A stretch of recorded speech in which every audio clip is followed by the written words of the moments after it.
الله وبركاته. إن الحمد لله نحمده ونستعينه ونستغفره ونعوذ بالله من شرور أنفسنا ومن سيئات أعمالنا.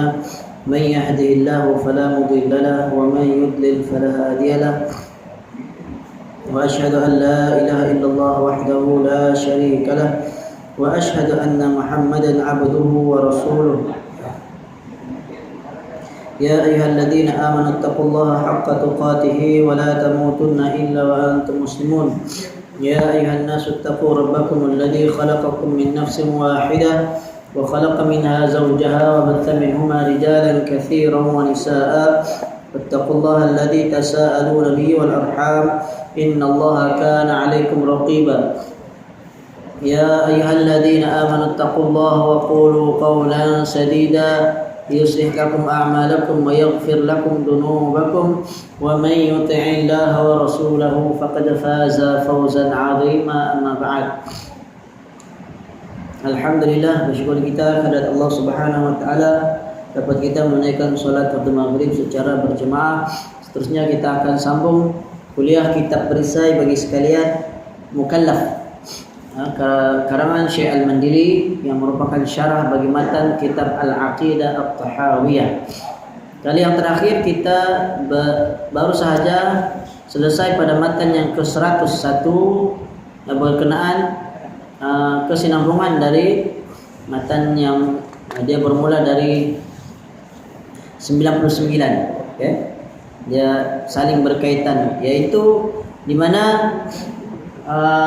menurut ahli sunnah wal jamaah khalifah setelah Rasulullah sallallahu alaihi wasallam yang sabit, yang ditetapkan, yang diiktiraf, okay, setelah wafatnya Rasulullah adalah pertama Abu Bakar, yang kedua Umar, yang ketiga Uthman. Matan yang ke-102 ini kesinambungannya yaitu kata Al-Imam Abu Ja'far At-Tahawi, "Tsumma li Ali ibn Abi Thalib radhiyallahu anhu." Terjemahannya, kemudian bagi Sayyidina Ali, anak bagi Abu Thalib radhiyallahu anhu. Okay? Anak maksudnya bin lah. Okay? Anak lelaki. Kalau bin tu anak lelaki, binti anak perempuan. Kata Syekh Al-Mandili dalam syarahnya, artinya mensabitkan kita akan khilafah kemudian daripada Sayyidina Uthman bagi Sayyidina Ali radhiyallahu anhuma. Okay? Selepas Sayyidina Uthman, kita katakan atau menurut ahli sunnah wal jamaah khalifah yang keempat yang seterusnya adalah Sayyidina Ali radhiyallahu radhiyallahu anhuma. Mungkin maksudnya radhiyallahu anhuma di sini merujuk kepada Sayyidina Ali dan juga Sayyidina Uthman. Tatkala kena bunuh Sayyidina Uthman radhiyallahu anhu. Okay? Maksudnya apa? Sayyidina Uthman ni mati dibunuh juga. Dibunuh oleh siapa? Oleh para pemberontak lah. Di mana mereka ini, orang yang memberontak ini terkena fitnah. Okay? Mereka ini terkena fitnah Abdullah bin Sabah yang menulis surat palsu yang kononnya ada wasiat dari Rasulullah bahwa selepas baginda wafat, Sayyidina Ali lah yang layak ataupun yang sepatutnya akan menggantikan tempat Nabi sebagai khalifah. Bukan sebagai Nabi lah, sebagai khalifah. Namun kita telah jelaskan sebelum ini, menurut ahli sunnah wal jamaah, pelantikan Abu Bakar, Umar, kedua mereka itu jelas ada di dalam nas. Walaupun khilaf di kalangan ulama, sebagian kata dengan nas yang sharih, sebagian kata yang tidak sharih. Jelas. Ada yang kata jelas, ada yang kata tidak jelas. Ada yang kata ijtihad. Ala kulli hal, umat Islam sepakat menerima, mengiktiraf Abu Bakar lah khalifah yang pertama. Adapun golongan Syiah mereka tidak menerima. Mereka tidak menerima. Bermulanya munculnya golongan Syiah ini adalah bermula dari fitnah Abdullah bin Sabah. Abdullah bin Sabah. Setelah mati Sayyidina Utsman ni, dia dikepung rumah dia. Dalam tempoh berapa? 40 hari kah? Sebulan lebih lah. Dia di masa tu para sahabat yang lain mereka sedang menunaikan haji di Mekah. Jadi tidak ramai yang menjaga Sayyidina Utsman di Madinah. Para pemberontak ni dia berkumpul di hadapan rumah Sayyidina Utsman, meminta agar Sayyidina Utsman meletakkan jawatan. Maka Sayyidina Utsman ni dia tidak mau meletakkan jawatan. Kerana apa? Kerana dia pernah teringat Rasulullah pesan bahawa dia akan dipakaikan jubah dan akan diminta untuk melepaskan jubah. Rasulullah pesan jangan dilepaskan. Itu pesan Rasulullah sallallahu alaihi wasallam kepada Sayyidina Utsman. Yang mana pada awalnya, pada ketika Rasulullah masih hidup, Sayyidina Utsman langsung tidak memahaminya. Ternyata yang dimaksudkan adalah ketika beliau menjadi khalifah. Ini tahun yang ke-12 beliau memerintah. Jadi Sayyidina Utsman ni yang paling lama memerintah. 12 tahun. 12 tahun. Ataupun kalau lebih tepat 12 tahun 9 bulan. Okey. Jadi setelah dia dibunuh, maka para pemberontak pun akhirnya mereka tidak ada calon. Siapa kita mau lantik? Akhirnya mereka memaksa Sayyidina Ali lah untuk menjadi khalifah. Sayyidina Ali pada awalnya tidak mahu. Tapi kerana ingin menuntut bela atas kematian Sayyidina Utsman, maka beliau pun, Sayyidina Ali ini terima menjadi khalifah. Sebelum sempat yang lain mengiktiraf, para sahabat yang lain mereka terus angkat. Dia ni masa tu zaman fitnah lah, kacau bilau. Mereka angkat on the spot begitu. Akhirnya Sayyidina Ali pun menjadi khalifah. Okey. Kata Syekh Al-Mandili, kita sambung lagi dalam buku beliau ini. Dan menabal manusia akan Sayyidina Ali radhiyallahu anhu, jadilah ia khalifah yang sebenar yang wajib diikuti perintahnya, diikut perintahnya. Dan ialah khalifah pada masanya mengganti Nabi SAW akan sebagai ganti yang sebenar, semacam dengan 3 khalifah yang dahulunya daripadanya, kerana menunjuk atasnya hadis Safinah radhiyallahu anhu, hadis yang pernah kita bacakan sebelum ini. Kata Nabi, khilafatun nubuwah 30 sanah thumma yu'tillahu mulkahu man yasha. Mengganti Nabi pada segala maslahah muslimin itu 30 tahun. Kemudian memberi Allah Ta'ala akan kerajaannya akan mereka yang menghendaki ia akan dia. Ya, hadis riwayat Imam Ahmad, Abu Dawud, An-Nasai dan At-Tirmidzi. Kata Nabi, khalifah nubuwah selama 30 tahun. Hanya saja khilafah itu 30 tahun sahaja, yaitu masa khalifah yang 4 dan masa Hasan bin Ali bin Abi Thalib radhiyallahu anhuma. Maksudnya kalau dikira-kira dihitung-hitung sampai Sayyidina Ali tidak cukup 30 tahun. Rupanya ternyata Hasan dia termasuklah juga. So dia mengganti. Dia lebih kurang sama macam Abu Bakar meminta Sayyidina Umar ganti tempat dia. Maka Sayyidina Ali pun buat begitu. Tapi dia lantik anak dia sendiri. Dia lantik anak dia. Tapi masa Sayyidina Ali memerintah, masa tu Muawiyah pun memerintah juga. Dia ada 2 khalifah sebenarnya. Okey, masa tu. Cuma kita iktiraf yang mana satu? Sepakat ulama Sayyidina Ali diiktiraf. Sebab selepas Hasan menurunkan jawatannya, barulah Sayyidina Muawiyah dia kekhilafahannya itu diterima. Sebab apa? Sebab khalifah ni sepatutnya satu saja, tak boleh ada 2. Masa Sayyidina Ali dilantik, Muawiyah belum dilantik. Mereka sempat berperang. Akhirnya mereka masing-masing memerintah. Dia tidak mau diperintah oleh Sayyidina Ali. Adalah sebab alasan dia. Sebab Muawiyah ni dia ni orang yang dari keturunan sama seperti keturunan Sayyidina Utsman. Mereka ini orang yang betul-betul menjaga mereka ingin menuntut bela atas kematian Sayyidina Utsman. Macam orang berkempen lah, kan? Yang dikatakan dalam kitab sejarah ada yang mengatakan sampai rakyat ataupun orang-orang di Syam di bawah pemerintahan Muawiyah ni, mereka mengangkat baju Sayyidina Utsman yang berdarah supaya menuntut bela atas kematian Sayyidina Utsman. Dan kita tidak akan iktiraf siapapun khalifah, dia kata, selagi tidak dituntut bela atas kematian Sayyidina Utsman, maka mereka tidak mau mengiktiraf Sayyidina Ali. Mereka tidak terima lagi. Jadi itu dia ada sedikit unsur dia politik lah. Dan itu kita tidak merendahkan martabat para sahabat Nabi. Kerana Muawiyah juga sahabat Nabi, bahkan seorang ahli Quran. Dia juga seorang ahli Al-Quran. Kita sambung lagi. Kerana nama khilafah itu ketentuan bagi khalifah yang mengamalkan sunnah Nabi sallallahu alaihi wasallam. Dan bermula sekalian yang menyalahi akan sunnah Nabi sallallahu alaihi wasallam, semuanya raja-raja sekalipun digelar mereka itu khalifah.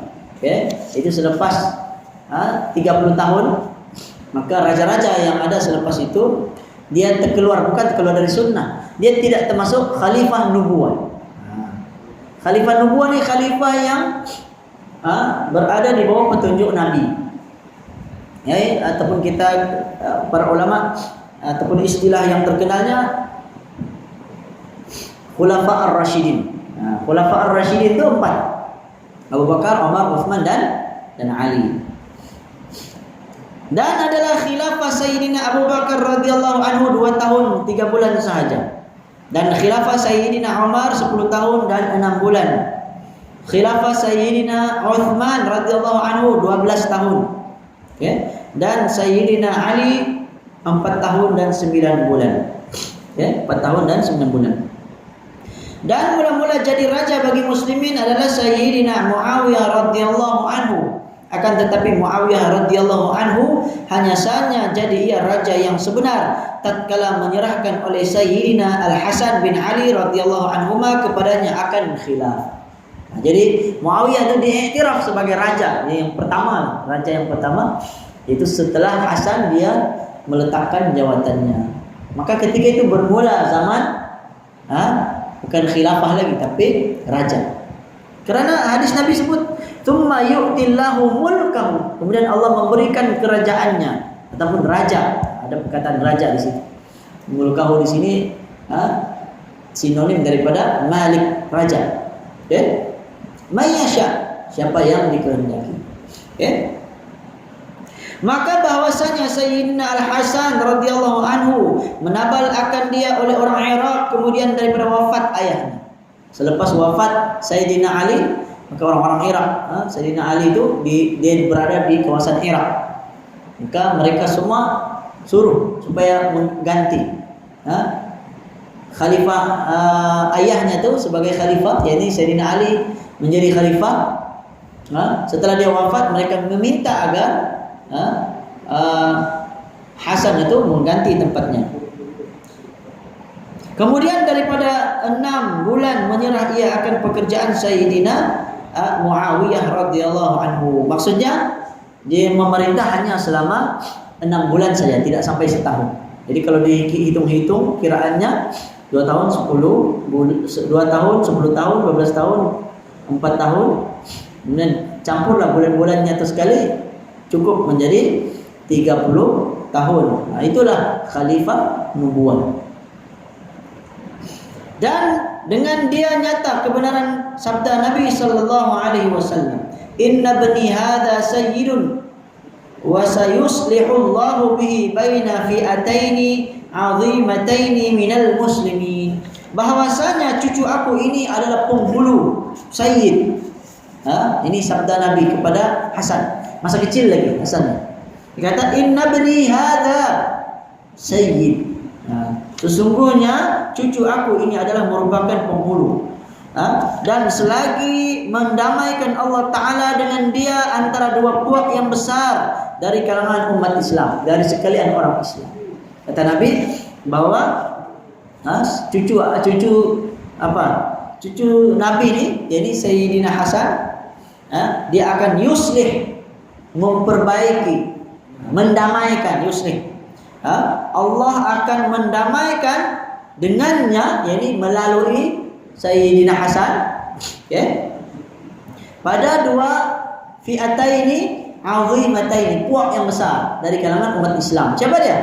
Yaitulah satu yang mengangkat Sayyidina Ali sebagai khalifah, satu lagi Muawiyah sebagai khalifah. Masa itu ada dua jadi khalifah.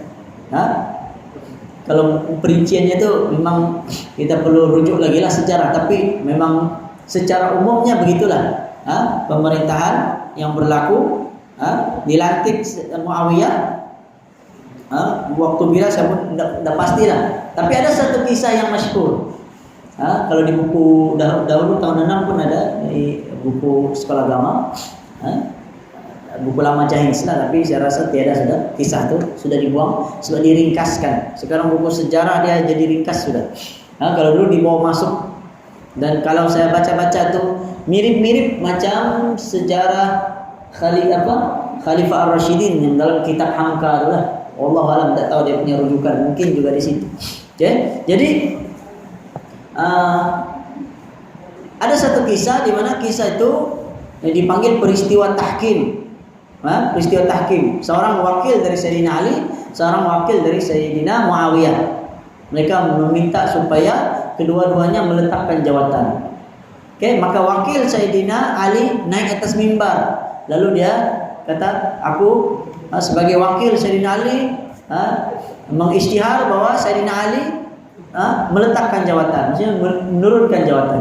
Akhirnya dia turun mimbar, naiklah wakil Muawiyah. Wakil Muawiyah ini dia kononnya dia menipu. Bila dia naik atas mimbar, dia kata, aku melantik Muawiyah sebagai khalifah. Macam itu.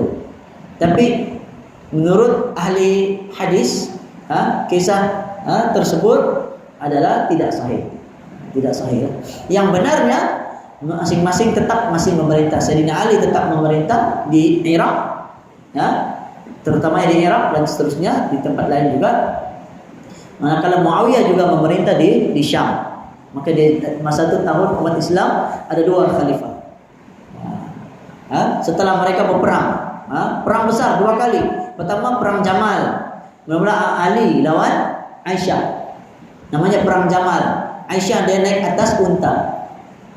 Bukannya mereka berperang atas kemauan mereka, tapi kerana fitnah. Terutamanya Abdullah bin Sabah tadi yang mencipta ajaran Syiah itu.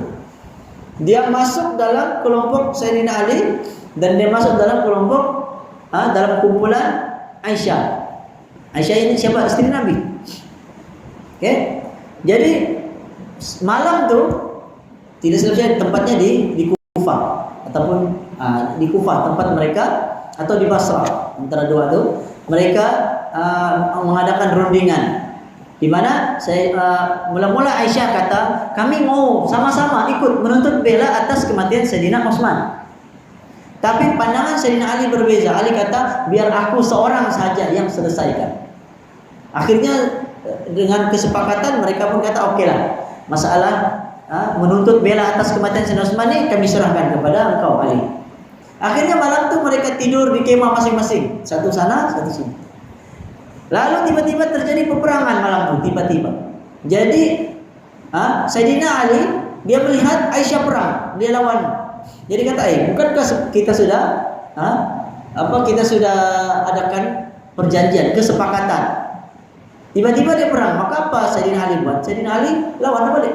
Demikian juga di sebelah Aisyah melihat Sayyidina Ali perang, padahal sebenarnya yang mulakan peperangan itu adalah orang-orangnya Abdullah bin Sabah. Dia sengaja timbulkan fitnah. Jadilah peperangan dan banyak sahabat Nabi yang wafat ketika itu. Sahabat Nabi banyak yang wafat pada ketika itu. Sahabat Nabi melawan sahabat Nabi, tapi mereka lawan ini tanpa disengajakan. Akhirnya mereka baru sedar Dan Sayyidina Ali menghantar Aisyah ni, dihantar pulang ke Mekah kalau tidak salah saya. Dihantar ke sana. Dihantar sendiri, tanda memuliakan, menghormati. Lalu dia teruskan. Datang pula dari Syam. Siapa dia? Muawiyah. Jadi pula mereka bertemu di Siffin. Okay? Di Siffin, satu nama tempat, dan mereka berperang di sana. Itu pun sama juga. Kisahnya Muawiyah sama juga. Dia mau menuntut bela atas kematian Sayyidina Utsman, dan dia tidak mau iktiraf Ali. Kalau Aisyah tadi dia iktiraf, tapi dia mau tolong sama-sama bantu cari siapa pembunuh Sayyidina Utsman. Ini gara-gara pembunuhan Sayyidina Utsman. Oke, dia terjadinya itulah namanya fitnatul kubra, fitnah yang besar. Pintu fitnah itu terbuka adalah ketika dibunuhnya Sayyidina Umar. Ada satu hadis Hudzaifah, dia kata bahwa Sayyidina Umar ini adalah pintu fitnah. Sayyidina Umar dia terlupa, kan? Sayyidina Umar dia terlupa dia terlupa, dia tanya, apakah pintu itu, ataupun sahabat Nabi ini bertanya kepada Rasulullah, mereka tanya, apakah pintu itu dibuka, pintu fitnah itu, ataupun dipecahkan? Maka kata Rasulullah ataupun Muawiyah, dia ceritakan semula hadis tersebut. Bukan Muawiyah, Hudzaifah tadi. Hudzaifah dia ceritakan semula hadis itu. Dia kata bahkan pintu fitnah itu dipecahkan. Maka kalau begitu kata Sayyidina Umar, aku bimbang, ianya tidak dapat ditutup semula. Ternyata pintu yang dimaksudkan itu adalah Sayyidina Umar. Di mana Sayyidina Umar lah khalifah pertama yang mati dibunuh. Dia dibunuh oleh Abu Lu'lu'ah yang telah kita bacakan ataupun ceritalah secara ringkas sebelum ini. Abu Lu'lu'ah ni hamba kepada Mughirah bin Syu'bah. Dia bunuh Sayyidina Umar. Dia dibunuh. Jadi setelah itu Sayyidina Utsman pun dibunuh. Kemudian Sayyidina Ali juga dibunuh. Sayyidina Ali ini dibunuh oleh Khawarij. Sayyidina Ali pula lain lagi kisah dia. Sayyidina Ali ini masa berperang lawan Muawiyah tu, masa mereka berperang melawan Muawiyah, akhirnya Sayyidina Muawiyah dia ada riwayat yang menceritakan dia memberhentikan peperangan itu dengan cara mengangkat Quran di hujung pedang. Dia kata demi Quran kita berhenti berperang. Akhirnya mereka berhenti karena ramai sudah yang mati. Oke? Akhirnya mereka berperang. Tapi mereka berhenti berperang. Tetapi tentara-tentara Sayyidina Ali ni, mereka ni tidak puas hati. Dia kata, kenapa kita perlu berhenti? Kenapa tidak habiskan? Kan? Dia mau supaya kalahkan habis-habisan Muawiyah ni. Akhirnya tentara-tentara Sayyidina Ali ni, mereka ini khuruj, bukan yang tabligh tu. Dia khuruj, maksud dia keluar dari ketaatan kepada Sayyidina Ali. Mereka jadi satu kelompok namanya Khawarij. Mereka berkeyakinan bahwa dia kata hukum Allah wajib ditegakkan. Dia kata mesti kita bunuh mereka, mesti teruskan berperang. Tapi itu kan sahabat Nabi. Berperang berdamai itu adalah lebih baik. Akhirnya mereka berhenti berperang. Yang tak puas hati tentara Sayyidina Ali. Mereka keluar dari Sayyidina Ali, ketaatan kepada Sayyidina Ali. Akhirnya mereka berpakat mengadakan satu pakatan untuk membunuh semua. Bukan saja Ali dibunuh, Sayyidina Ali dibunuh, Muawiyah mereka bunuh. Kemudian siapa lagi seorang? Di Mesir, saya lupa. Amr bin Al-As kalau tidak silap saya. Ada 3 orang. Mereka adakan mereka adakan satu perancangan pembunuhan serentak pada tarikh yang sama. Tapi yang berjaya dibunuh hanya satu, yaitu Sayyidina Ali. Sayyidina Ali dibunuh oleh Ibnu Muljam ataupun Abdurrahman ke Abdullah. Ibnu Muljam nama dia. Okay? Ibnu Muljam. Mereka ini berkeyakinan bahwa orang yang melakukan dosa besar maka telah terkeluar dari agama Islam. Jadi dia kata sahabat Nabi tidak melaksanakan hukum Allah, maka sahabat Nabi terkeluar dari Islam. Dahsyat. Karena mereka ni apa? Mereka ni mereka baca Quran, mereka fahami sendiri, tidak memahami mengikut kefahaman para sahabat Nabi. Itulah bahayanya. Lahirnya kelompok Khawarij. Khawarij nih kalau zaman sekarang nih dia lebih kurang yang macam apa? ISIS itulah. Macam ISIS, apa lagi? Apalagi saya pun ingat sudah. Al-Qaeda mungkinlah begitu, lebih kurang. Okay? Yang mana mereka ni kata diorang saja yang Islam kena ikut. Yang tidak ikut di bawah mereka dikata terkeluar dari agama Islam. Lalu mereka pun menghalalkan darah. Mereka bunuh orang Islam yang mereka bunuh. Ini bahayanya kelompok Khawarij ini. Oke?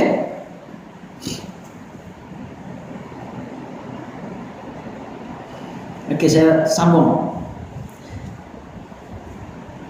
Sampai mana tadi? Oke. Hadis riwayat Imam Ahmad, Bukhari, Abu Dawud, At-Tirmidzi dan An-Nasa'i dari Abu Bakrah. Oke, hadis tentang di mana Rasulullah sallallahu alaihi wasallam menyatakan bahwa Hasan cucu Rasulullah ni dia adalah penghulu yang akan mendamaikan dua puak yang saling bertelaga. Maka khilafah itu sabit ia bagi Sayyidina Ali bin Abi Thalib radhiyallahu anhu dengan menapalkan dia oleh sahabat radhiyallahu anhu melainkan Sayyidina Muawiyah serta ahli Syam. Okey. Jadi Sayyidina Ali ni dia iktiraflah.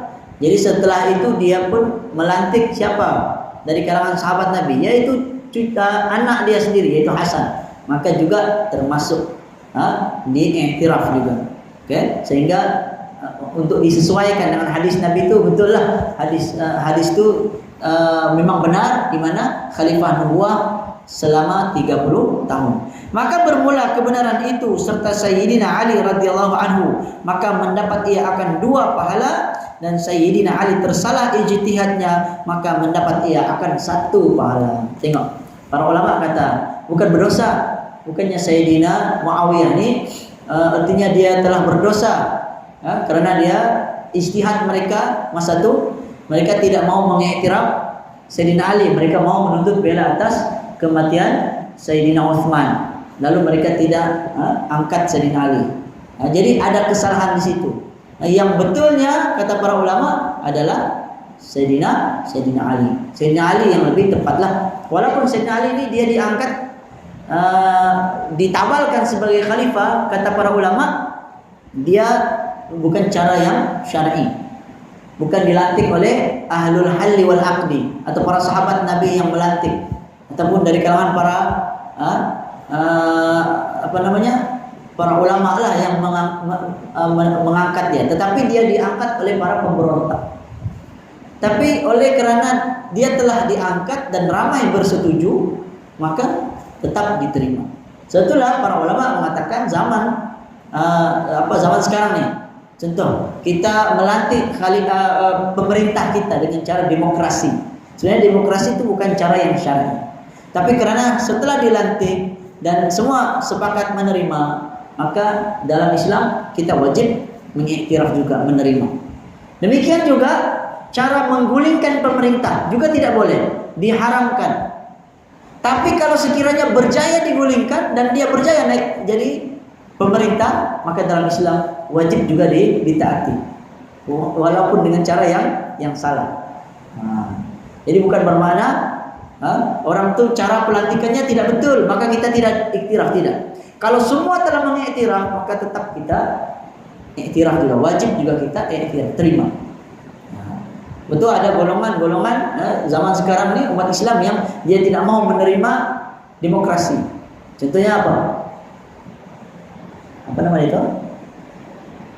Hizbut Tahrir. Hizbut Tahrir. Okey. Hizbut Tahrir ni dia pecahan dari Ikhwanul Muslimin lah.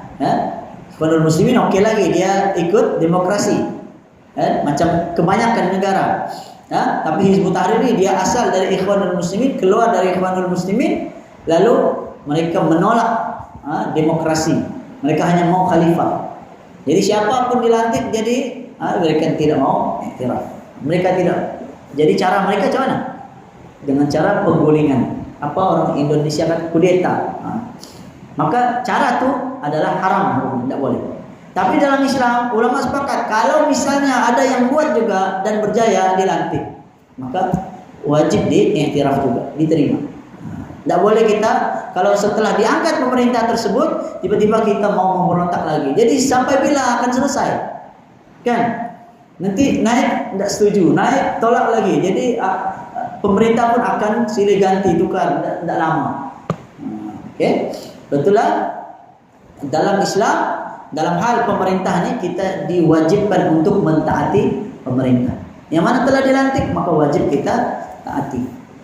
Taat pada perkara yang ma'ruf. Kalau yang disuruh pemerintah menyuruh kita melakukan perkara maksiat, maka tidak wajib ditaati. Tidak boleh ikutlah kalau perintah mereka itu adalah perintah yang berunsur maksiat. Baik, setengah daripada kelebihan Amirul Mukminin Sayyidina Ali bin Abi Thalib karamallahu wajhah, barang yang tersebut di dalam Sahih Al-Bukhari dan Sahih Muslim daripada Sa'ad bin Abi Waqqas radhiyallahu anhu, berkata ia,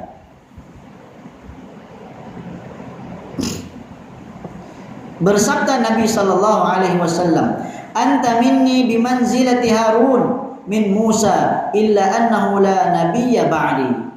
Okay?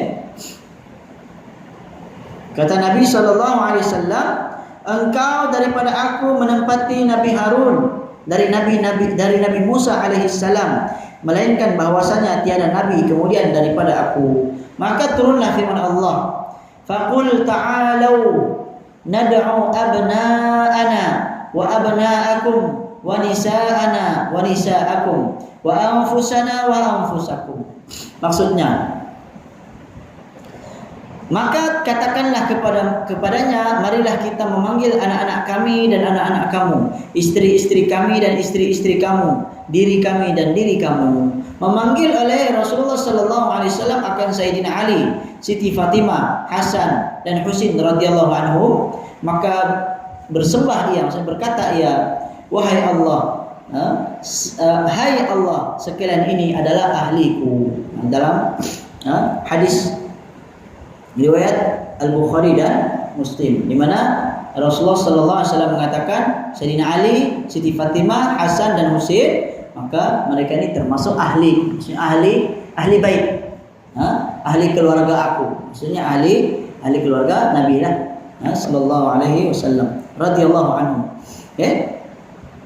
Jadi dalam hadis ini menceritakan tentang kelebihan Sayyidina Ali, yang mana kalau dalam hadis ini juga biasanya golongan Syiah lah dia mengangkat Sayyidina Ali.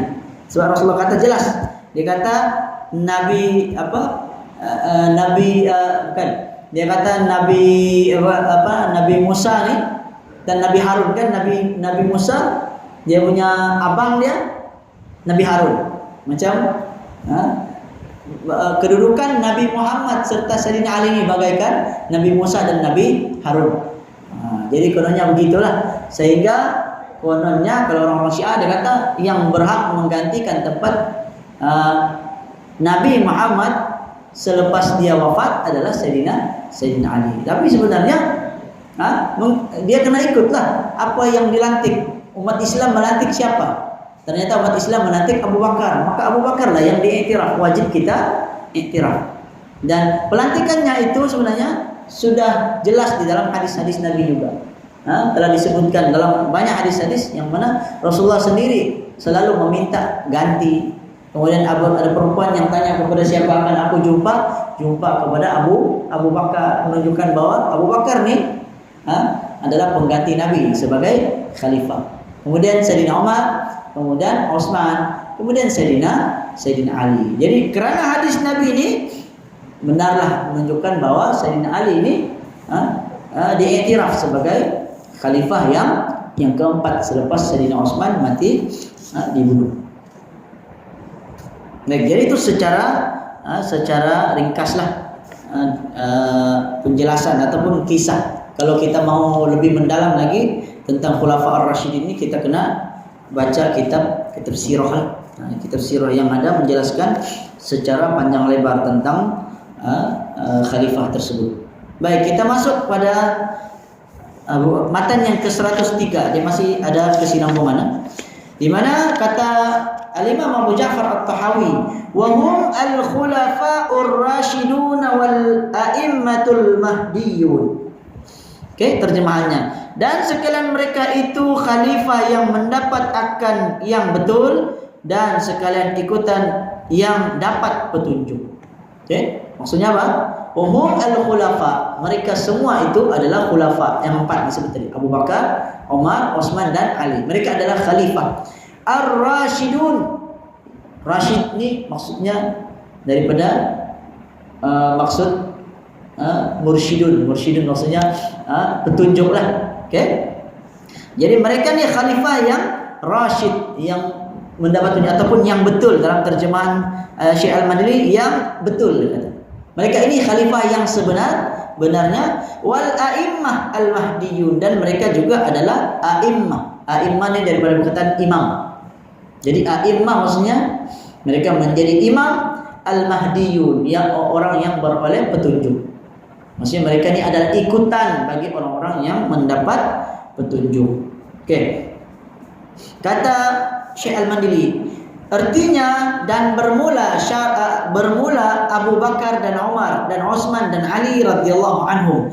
Mereka itu yang mengganti akan Nabi sallallahu alaihi wasallam pada segala maslahah muslimin, dan mendapat mereka itu akan yang betul pada perkataan, perbuatan dan hukum mereka itu. Jadi empat khalifah ar-rasyidin ini, mereka ini betul dari segi apa? Dari segi perkataan mereka betul, perbuatan mereka betul, serta hukum yang mereka tentukan pada zaman mereka adalah betul. Sebab dia ni apa yang diucapkan oleh Imam Abu Ja'far At-Tahawi ini sebenarnya dari hadis Nabi. Dari hadis Nabi dari Irbad bin Sariyah. Hadis Nabi yang panjang juga lah. Saya bacakan terjemahan dia. Dari Irbad bin Sariyah radhiyallahu anhu berkata, memberi pengajaran akan kami oleh Rasulullah sallallahu alaihi wasallam akan sebagai pengajaran yang takut kerananya oleh segala hati. Maksudnya Rasulullah sallallahu alaihi wasallam dia bagi ceramah atau bagi khutbah, satu nasihat. Yang nasihat Nabi sallallahu alaihi wasallam itu membuat mereka takut, serta takut segala hati. Maksudnya hati mereka menjadi takut, serta dan mengalir kerananya oleh air mata. Karena nasihat dari Nabi itu mengalirkan air mata. Ini terjemahan, saya baca ini terjemahan dia. Maka bersembah oleh kami, hai Rasulullah. Maksudnya para sahabat bertanya, wahai Rasulullah, seolah-olah pengajaran orang yang meninggalkan, seolah-olahnya pengajaran orang yang meninggalkan. Maksudnya apa? Seolah-olah ini nasihat yang terakhir. Kata para sahabat ini, seolah-olah ini pesanan terakhir nih, kan? Maka berpesan olehmu akan kami. Kata sahabat Nabi, berilah kami pesanan. Seolah-olah ini nasihat terakhir. Jadi berikan kami wasiat, pesanan. Maka apa pesan Rasulullah? Rasulullah pun sallallahu alaihi wasallam bersabda, maka berpesan akan kamu dengan takut akan Allah Ta'ala yang maha mulia lagi maha besar. Nah, ittaqullah, itu pesan Nabi yang pertama.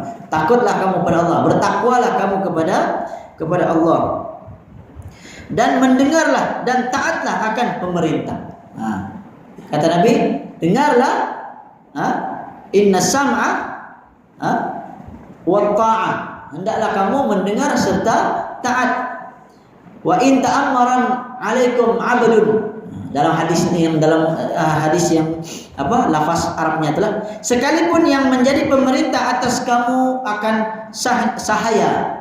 Sahaya ni apa? Sahaya ni hamba sahaya. Hamba. Wa in ta'ammara 'alaikum 'abdun. Maksudnya walaupun yang menjadi pemimpin kamu seorang hamba. Kata Nabi apa? Hendaklah kamu taat.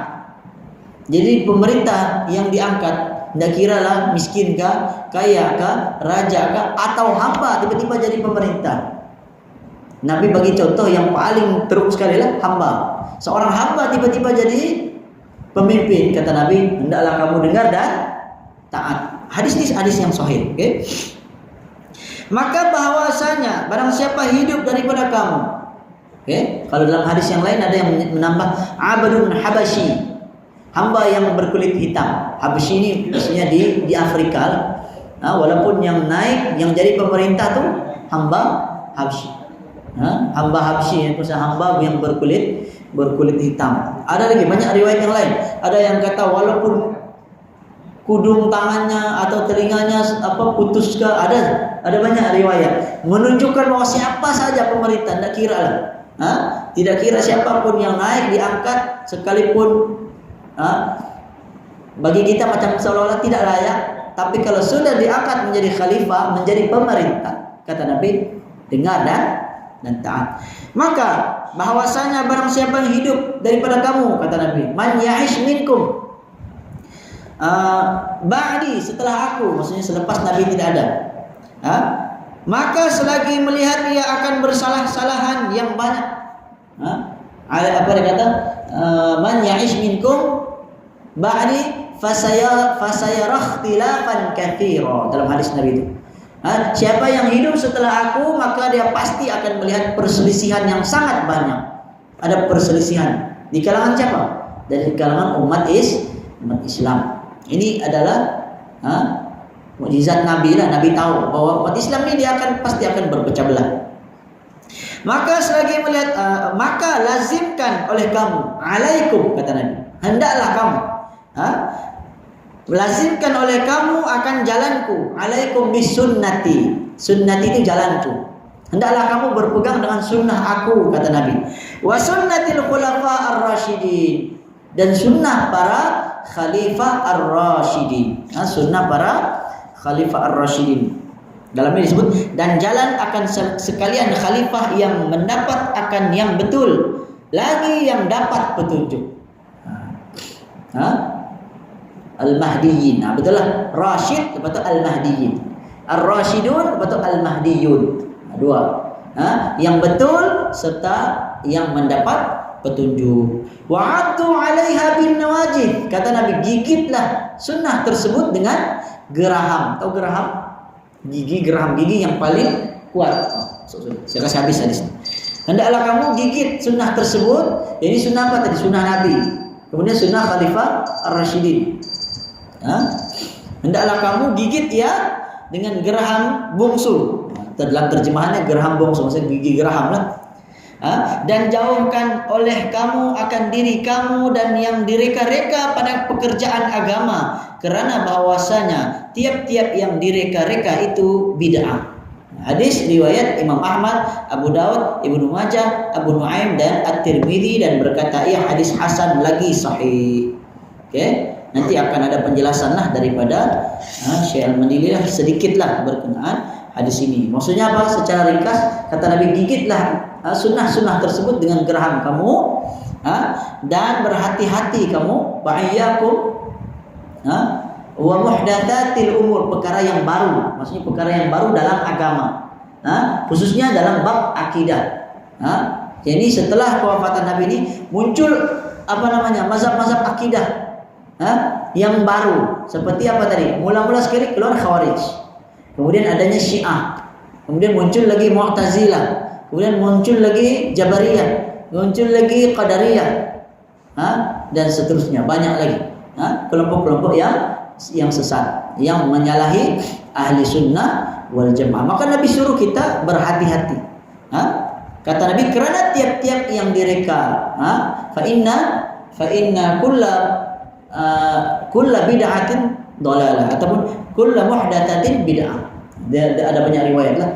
Dikata kerana setiap yang direka, maksudnya yang dicipta tentang perkara agama ini adalah merupakan perkara yang bid'ah. Bid'ah ini perkara yang baru di dalam agama, menyalahi sunnah. Oke, perkara yang bid'ah. Maksudnya macam tadi, yang Khawarij adalah bid'ah. Ajaran bid'ah yang mereka bawa, mereka menghukum orang yang buat dosa besar terkeluar dari Islam, itu bid'ah. Kalau kemudian apa yang datang setelah itu? Golongan Syiah. Syiah pun sama juga. Kemudian ada apa lagi yang sempat kita sebut sebelum ini? Qadariyah, Jabariyah, yang berkaitan dengan bab takdir. Bila berkaitan dengan bab takdir, maka dia ada dua kelompok lah. Satu kelompok Jabariyah yang berlebih-lebihan dalam menetapkan takdir, satu lagi kelompok Qadariyah yang menafikan takdir Allah. Kedua-duanya menyalahi. Adapun ahli sunnah wal jamaah berada di pertengahan. Mereka menetapkan takdir, Allah yang menetapkan takdir kita segala-galanya, tetapi Allah juga berikan ikhtiar, pilihan, sehingga kita memilih. Kita mau masuk syurga, masuk neraka, kita pilih. Tapi yang menentukan, yang telah mentakdirkan Allah. Begitu. Oke? Dan itu pembahasan tentang takdir ini kita telah sebutkan sebelumnya. Nanti insya Allah kita akan sambung lagi penjelasan hadis Irbad bin Sariyah ini secara ringkas lah. Saya tengok ringkas saja, lebih kurang 1 muka surat ataupun 2 muka surat saja penjelasan tentang hadis Irbad bin Sariyah yang telah kita bacakan tadi. Wallahu a'lam, yang baik datang dari Allah, yang lemah dari saya sendiri. Saya mohon maaf sekiranya ada kekurangan, kesilapan dalam penyampaian saya. Aqulu qouli hadza wa astaghfirullahal azim li wa lakum wa sallallahu ala nabiyyina Muhammad wa ala alihi wa sahbihi wa barik wasallam. Assalamualaikum warahmatullahi wabarakatuh.